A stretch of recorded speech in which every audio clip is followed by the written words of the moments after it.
بسم الله الرحمن الرحيم. السلام عليكم ورحمة الله وبركاته. الزمالك بصعوبة بشق الأنفس يفوز على مودرن المجتهد. مودرن اللي عمل مباراة النهاردة، مباراة كبيرة ما تدلش ان هو بيقبع في آخر الدوري. بصراحة يعني نديهم حقهم، عملوا ماتش كبير كبير كبير كبير بصراحة. يعني النهارده محمد صبحي بيتألق ويبقى هو رجل المباراة، أنقذ الزمالك من هزيمة، مش واحد ولا اتنين ولا تلاتة، كان ممكن يبقوا أكتر من كده، ولكن محمد صبحي النهارده كان راجل المباراة ونجم المباراة. نرجع للمباراة. بيسيرو لعب النهارده بمحمد صبحي في حراسة المرمى، لعب اتنين مساكين، صلاح الدين الأيوبي وجنبه حسام عبد المجيد، على الطرف الشمال بنتايك، على الجنب اليمين عمر جابر، اتنين في نص الملعب دونجا وعبد الله السعيد، وقدامهم ناصر ماهر، وقدامهم ناحية اليمين زيزو أبو 100 مليون، والناحية وراس حربة الجزيري، والناحية التانية مصطفى شلبي. اللي بصراحة يعني عايزين نعرف، انت بتلعب في دورة رمضانية، حتى لو بتلعب في دورة رمضانية يا مصطفى مش هتبان بالشكل ده. انت نسيت الكورة ولا ايه؟ يعني انا كلامي لمصطفى شلبي، يعني انا السنة اللي فاتت واللي قبلها كنت واقف في ظهرك وبقول انت لعيب كويس ولعيب، يعني كان الجماهير بتشتمك وبتزوم عليك وبتهاجمك من قبل ما تنزل عشان ان انت اهلاوي، وعشان ان انت، وانا واقف في ظهرك واقول لا ولا، وكنت فعلا لعيب كويس. ايه اللي حصل لك السنة دي؟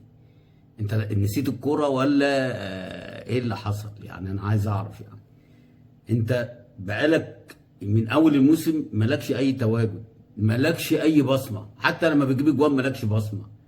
يعني بتجيبها من على خط الجون، بتجيبها بدماغك، بتحطها ببطن رجلك، بس مش زي السنه اللي فاتت واللي قبلها، ان انت بتمسك الكوره وبتروح للراجل المدافع وترقص وتخش من جوه وتطلع من بره وبتعمل كروسات وبتشوط على الجون وبتكمل.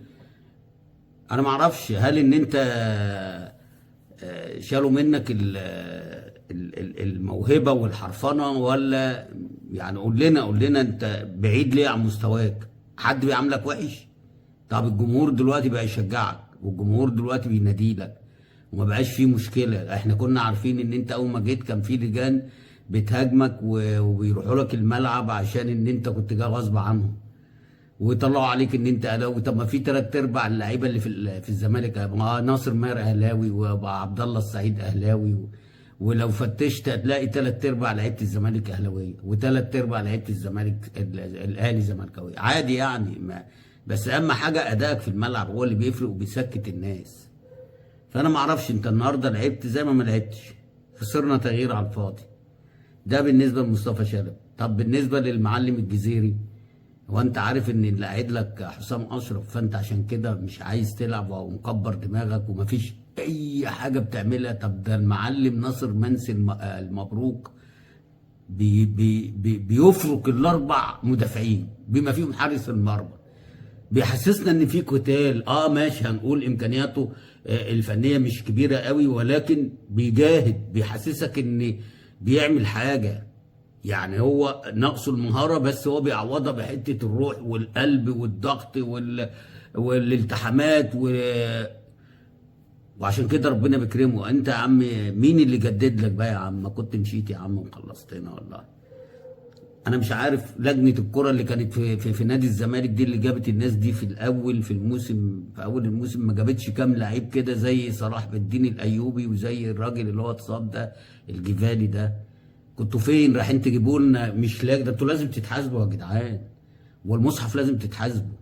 الجفالي وعمر فرج ومحمد حمدي. ايه محمد حمدي بقى؟ يعني انا عايز اعرف. يعني هو الراجل بتاع انبي ماسك عليكم زله، ولا ماسك عليكم شيكات، ولا ايه؟ يعني يوديكوا عمر زياد دوت، اسمه كان زياد ايه، يديهولكوا وبعد كده ياخدوا ويجيب لكم محمد حمدي. في ايه يا جدعان؟ هو انتوا فين الاختيارات بتاعتكم؟ فين العينين؟ يعني بدل ما كنتوا تجيبوا القندوسي، بدل ما تجيبوا زلاكه، حتى لو اعاره يجي لكم اعاره، طالما ان كان بيراميدز هيطلعوا اعاره. مش عارف يعني.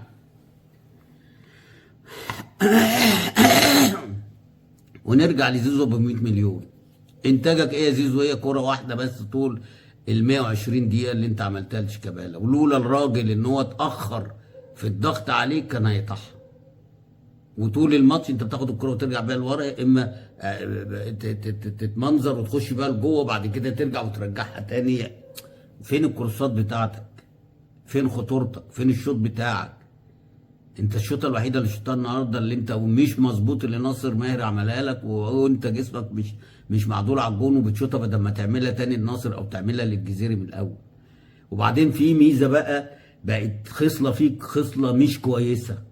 الراجل زي بنتايك او الراجل اللي هو عمر جابر بيدي لك الكوره ويعمل اوفرلاب من وراك عشان تعملها له، تقوم انت قاطم لجوه وداخل داخل داخل داخل وبعد كده ترجعها لورا. ده انت لما بتعمل الكوره بتاعت الاوفرلاب دي بتضرب فرقه بحالها، بتضرب 3 خطوط في بعض، لان الراجل بيروح لوحده يعمل كروس، يا اما بيكمل يروح على الجون يجيب جون. فانت بقيت تعملها، انت مش عايز حد يجيب جون الا انت، ومحدش يعمل كروس الا انت. اسمع الكلام دوت وترجمه في الملعب. الكلام ده بيقللك مش بيزودك. ما انت بتمسك الكوره بتفضل تقطم، بتضيع هجمه، الراجل بيعمل من وراك اوفرلاب، انت بتزهق المدافعين او الناس بتوع نص الملعب اللي بيجوا من ورا عشان يعملوا معاك الاوفرلاب. فما اعرفش برضو انت طالب 100 مليون على ايه يعني ماتش ميت. ده فرقه اخر فرقه في الدوري، وهربت الشوط الاولاني ورحت الناحيه الثانيه لما محمد دسوقي مسكك. محمد دسوقي مسكك الشوط الاولاني نهب طرقك، ما حسيناش بيك غير في اخر 5 دقايق من الشوط الثاني لما انت رحت ناحيه الشمال والراجل اللي بيلعب عليك كوليشن كام، فانت وبنتايك عشان شغال ويشغلك معاه والكلام ده، فالى حد ما بس برضه بتلعب لنفسك اكتر ما بتلعب للفرقه. نرجع لباسيرو، فلعبت بالطريقه دي ماشي، حاجه حلوه وحاجه محترمه، وجبت جون اول 5 دقايق دونجا والكلام ده. ممكن العذر الوحيد ان انت لما الجون جه في بدري، فانت قلت ايه خلاص المباراه انتهت، فانا ايه مش عايز ارهق نفسي عشان ماتش الاهلي يوم الثلاث. وهنا يعني هخرج بره دقيقه واحده بس بعيد عن الكوره. امبارح كان في مؤتمر وميدو اتكلم على الاخطاء الفنيه كلها اللي حصلت في الدور الاولاني. انا مش مرجح ده، انا كان نفسي ان انت تعمل مؤتمر صحفي امبارح تتكلم فيه على ان ازاي انت يوم الثلاثة تلعب مع النادي الاهلي. انت اول امبارح اللي هو يوم 6 وحددوا ماتش الاهلي يوم 11، يعني 5 ايام، يعني مش مدين لك فرصه ان انت تقول اجيب حكام اجانب، لانك عشان تقول اجيب حكام اجانب لازم قبلها باسبوعين او 15 يوم. فانتوا مالكوش مزاج ان انتوا تجيبوا حكام اجانب راضيين. ما اتكلمتوش في الموضوع ده ليه كمجلس اداره وكميدو وكحازم امام والناس المسؤوله؟ قولوا لا ان احنا عايزين نجيب حكام اجانب، ادونا فرصه لان انت بتقول لنا مدينا 15 يوم عشان نطلب حكام اجانب. طب دلوقتي انت اعلنت يوم 6 والماتش يوم 11، يعني 5 ايام، هل هتنفع تجيب حكام اجانب ولا انتوا بتسمعوا وبتنفذوا الكلام اللي بيقولوا لكم؟ عايزين نعرف. ما احنا السنه اللي فاتت زي الايام دي كده انتوا انسحبتوا من الدوري قدام النادي الاهلي. هل السنه دي ما انسحبتوش بس هترضوا باي حاجه هم يقولوها؟ يعني انت مش عايز حكام اجانب؟ اطلع قول ان انا مش هجيب حكام اجانب عشان معيش دولارات. يعني النادي الاهلي في الدور الاولاني دفع 70,000 دولار للحكام الاجانب. انت مش عايز حكام اجانب، تطلع قول انا معيش دولارات عشان ان انا اجيب حكام اجانب، وراضي باللي بيحصل ان انا حكام مصريين، عشان لما تيجي بعد كده يحصل حاجه ما تفتحش بقك، ما تفتحش بقك تاني. بس هو اللي بيتعذب واللي بيموت واللي بيشيل القهر والهم والحزن هو جمهور نادي الزمالك. انا ما اعرفش انتوا جايين تعملوا ايه. يعني كل اللي كان يقول لك احنا بنسدد مليار، خلاص يا عم انت قبل ما تيجي انت قلت انا عارف الدنيا فيها ايه وعارف احنا جايين ليه وهنضخ ايه، ولا ضخيت ولا بخيت. يعني لا ضخيت ولا بخيت، واهو من اسوأ لاسوأ لاسوأ. بس في الحين انت رايحين تجيب لي مشلاك وعمر فرج. يا فرحتي يا فرحتي،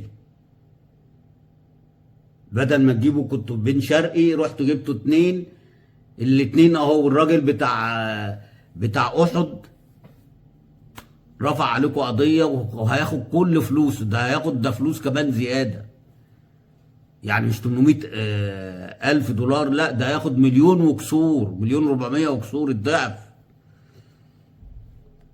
انتوا احسن حاجه بيضحك عليكم، يعني بصراحه احسن حاجه فيكم بيضحك عليكم. فانا بقول ان كان امبارح كان الاولى ان كان ميدو يتكلم على موضوع الحكام، يتكلم على الفتره اللي جايه.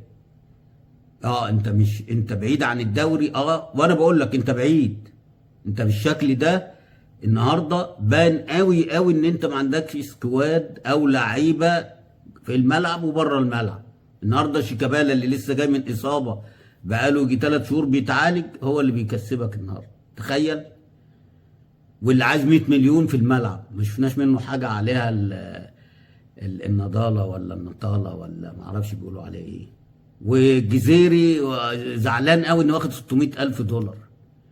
وعندك مصطفى شلبي انا ما اعرفش، يعني انا بصراحه مصطفى انت نسيت الكوره، يعني ده اللي انا اقدر اقوله لك، انت نسيت الكوره. انت دلوقتي انت ممكن مفكر لما يقولوا لك انزل في التشكيل انت مفكر ان انت جاي تلعب ماتش اعتزال حد، ماتش تكريم، ماتش مثلا ملوش اهميه، او ان هم مثلا بيجاملوك وبيقولوا لك انت اخر ايام ليك ما احنا هنلاعبك بقى النهارده وخلاص.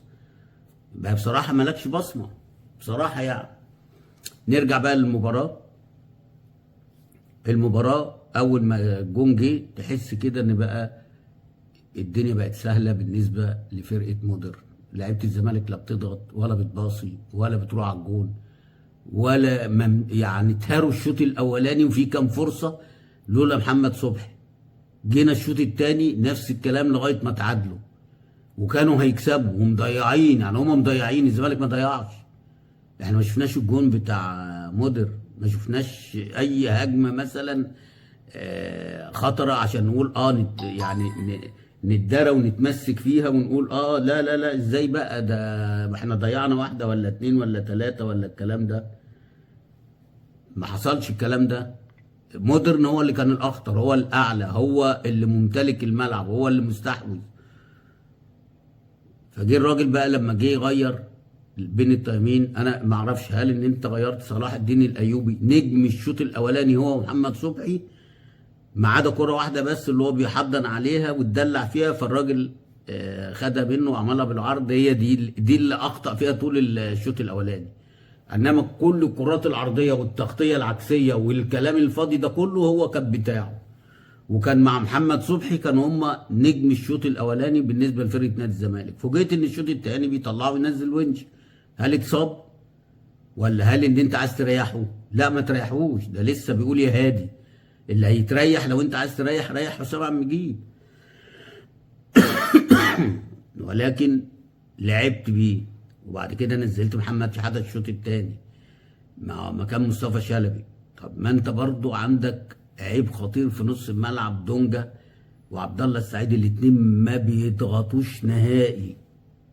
يعني كتر خير عبد الله ان يكمل 120 دقيقه، ولكن هو الباص بتاعه مش مظبوط، وهو لسه في الدقيقه 15 والدقيقه 17 والدقيقه 20 في كام باص كده ما يصحش ان عبد الله السعيد يبقى بالشكل ده او يغلط فيهم بالشكل ده. فانا ما اعرفش انت كنت معاد محمد شحاته ليه؟ كنت ريحت عبد الله ونزلته اخر، يعني مثلا لو احتاجته في الوقت الاكسترا تايم كنت نزلته زي شيكابالا كده. انما انت قعدت محمد شحاته ولعبت عبد الله السعيد في السن ده يلعب 120 دقيقه، ربنا يستر عليه ماتش الاهلي اللي جاي، ربنا يستر عليه ماتش الاهلي اللي جاي. فانا مش عارف يعني. وبعدين انا عايز اعرف يعني انت بالامكانيات دي واخد بال حضرتك ومش قادر تريح 2 3 لعيبه. زيزو اللي كان لازم يطلع النهارده برغم ان هو عمل الجون بس كان لازم يطلع. على الفرقه هو والجزيري ومصطفى شلبي، كان بين التأمين لازم تغيرهم الثلاثه، بس مفيش لعيبه بره للاسف، مفيش لعيبه بره. ولكن من عند ربنا لعبوا الاكسترا تايم، نزل في بين التايمين بتوع الاكسترا تايم، مش بين التايمين، اول شوط الثالث نزل شيكابالا وحسام اشرف.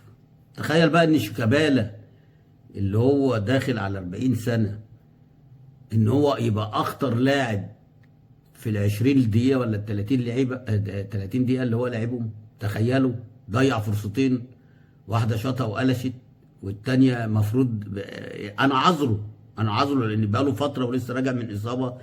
يعني الكلام ده لو بيلعب مثلا هنقول مش هنعذره، انما لسه راجع من اصابه والكلام ده وعايز يجيب جول، فواحده قلشت والتانيه حطها في السما، مع ان المفروض اللي حطها في السما دي يعني انت شيكا شيلها ببطن رجلك كده، حطها ببطن رجلك وجاها في الجون كان الجون. ولكن برضه جون المكسب جه على ايده، بيكمل في كوره ميته زيزو بيعملها بتعدي بالعرض بيحط بطن رجله في ناس تانية بتطلعها في السما خلي بالكم، بس برضه الحساسيه وجات له على رجله اليمين وحطها وكسبك وعداك الدور الثاني، يعني خلاك تخش بقى دور الاربعه بقى ولا مش عارف دور الثمانيه، انا ما اعرفش احنا كنا بنلعب في ايه. لان برضه الغريبه ان النهارده ان المفروض جماهير نادي الزمالك اتوقع عليهم ماتشين عقوبه، ماتش زد والماتش اللي فات دوت اللي هو كان بتاع انبي. انا ما اعرفش النهارده مفيش جماهير ليه، هما 3 ماتشات ولا ماتشين ولا جمهور الزمالك عاكف عن الماتشات، بس ما اعتقدش يعني لان جمهور الزمالك ده بيروح التمرين، يعني بيروح التمارين مش هيروح الماتشات وعنده ماتش مهم زي ده. ف الله يكون في عون بسيرو بجد، يعني سكواد ضعيف جدا منهم لله اللي كانوا ماسكين وجابوا اللعيبه دول من اول الموسم وقعدوا يعدوا وكانوا هيعدوا يناير برضو نفس الكلام لولا ربنا ستر وجابوا 2 صلاح الدين الايوبي والجبالي. فانا مش عارف انتوا بصراحه جايين، انتوا كنتوا متفقين ان انتوا تيجوا وتمشوا اللي هم عايزينه كله الشكل كده واللي بيحصل كده.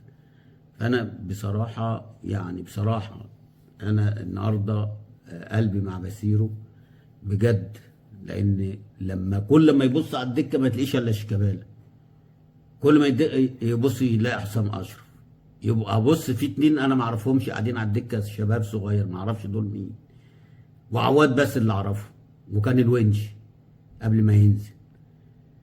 فالله يكون في عونه والله الله يكون في عونه يعني بجد يعني. ده اللي يدل ان الراجل بيقول لك بيلصم. مبروك للزمالك ان هو عدى الدور دوت بصعوبه، ولسه عنده ماتش الاهلي ان شاء الله يوم الثلاث. طبعا احنا حكام مصريين ده اكيد 100%، لان طبعا الوقت ضيق مفيش انه هيجيبوا حكام اجانب. وبعدين